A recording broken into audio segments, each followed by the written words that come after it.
ایک آدمی 9 12 معصوم بولا بالا راستے چلا دادا صاحب کے اونٹ پر.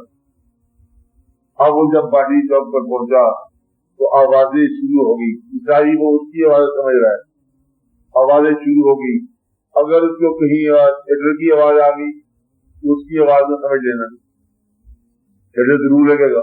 آپ آتے ہیں میلہ ضرور ہوگا, سودا ضرور بکے گا, اور دکاندار ضرور آئیں گے, واقعات ضرور ہوگا, مجمع ضرور لگیں گے. سارے یہ صاحب دوست نہیں ہے. آگے جاؤ گے عزیز میں قوالی ضرور کرے گا, اور بھی لوگ قوالی کریں گے. تو قوالی جو ہے یہ بھی دادا صاحب کی آواز نہیں ہے. جس کام کو آپ چلے ہو اس کام کے راستے میں اس کام کے نام کے حوالے سے بے شمار آوازیں آ جاتی ہیں, اور وہ اکثر آوازیں اس راستے کو روک دیتی ہیں جس راستے پر آپ چل رہے ہو. یعنی کہ آپ جا ہی رہے ہو, بس میں آپ جا رہے ہیں, حج کرنے جا رہے ہو. آج کے نظام میں اتنی پیچیدگی کا پیدا ہو جائے کہ آپ بے قاعدگی ہو جاؤ, چھوڑو یہ تو پاسپورٹ ہے واپس کرو, مفت دے بھارت میں. اگر کوئی ایسی بات ہے تو آپ کی کیفیت ٹوٹ جائے.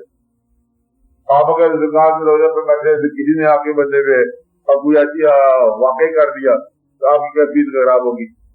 اس لیے اس راستے پر چلنے والا بڑی احتیاط سے چلتا ہے, اپنے وسیلے کو استعمال کرتا ہے کہ ریئیکشن جو ہے وہ غلط نہ ہو جائے. آپ آتے ہیں یہ وکیلے ہیں, ذہن کا استعمال آپ کو نیکی بدی کی تمیز کرائے گا. ذہن اگر صرف پیسہ ہی سوچے, پیسہ کمانا, پیسہ جمع کرنا, صرف یہی سوچے تو وہ حسن کے خیال سے معلوم ہو جائے گا. آپ آتے ہیں کہتا کچھ بھی زندگی میں نہیں ملا, بس 2 نمازیں ہی رہ گئی.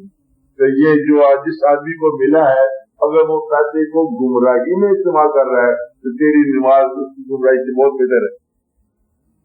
آپ آتے ہیں گویا کہ وسائل یاد رکھتے ہیں. یہ بات وسائل میں بینائی, سماعت, وجود, رشتے داریاں, وابستگیاں, مال, دنیا, عید, گارا, فکر, ساری کے وسائل ہیں.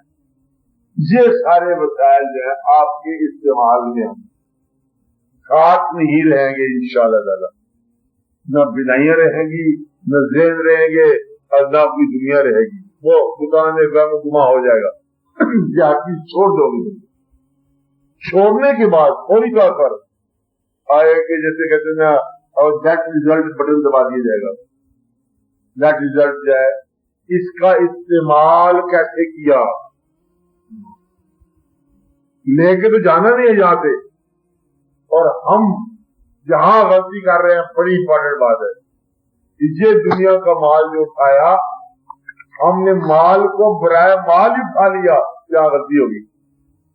مال تھا برائے استعمال تاکہ نکلے نتیجہ. ہم نے مال کو برائے مال ہی جمع کرنا شروع کر دیا. نتیجہ یہ ہے کہ جب ختم ہوئی زندگی, مال کے طور پر مال جمع ہے اور عمل کے طور پر جمع 0 ہے.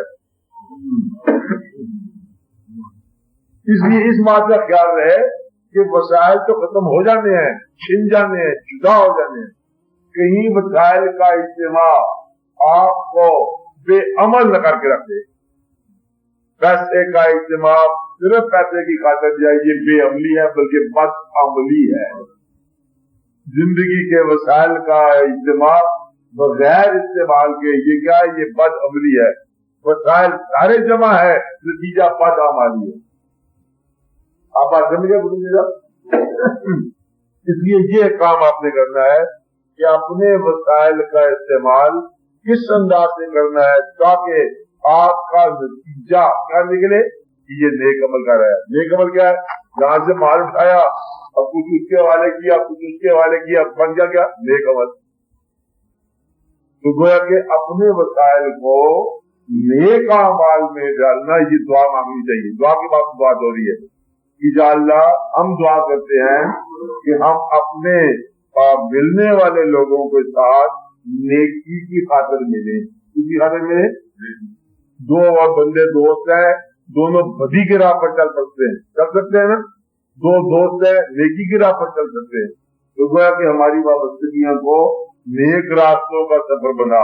یہ دعا ہونی چاہیے, یا اللہ ہمارے مال کو نیک راستے کا سفر بنا, ہمارے وسائل کو نیک راستے کے لیے لگا, اور نیک راستہ ہر راستے میں ملے گا.